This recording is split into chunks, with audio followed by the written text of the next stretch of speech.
ที่ว่าพวกเราต้องการลึกข้อมูล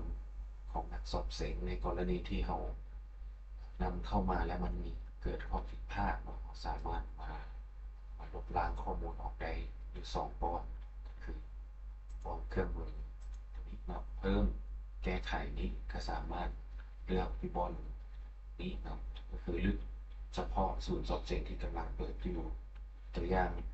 ศูนย์สอบเสียงตัวนี้มันอยู่เบอร์3ที่เรากำลังเปิดอยู่นี่มันสามารถเลือกแต่เฉพาะที่บอลนี้เนาะ หรือว่าลึกเฉพาะศูนย์ที่เปิดใช้งานนี่เนาะเราก็สามารถลึกออกได้ข้อมูลตัวนี้จะเป็นอยู่เรื่องของผู้ใช้งานสแกนคุณเนาะในกรณีที่เราเปิดเมื่อตัวนี้เวลาเราสแกนเข้าไปแล้วมันมีเกิดข้อผิดพลาดต่างๆและเราอยากลึกจุดที่เราสแกนก็สามารถเล่นได้มีผลนี้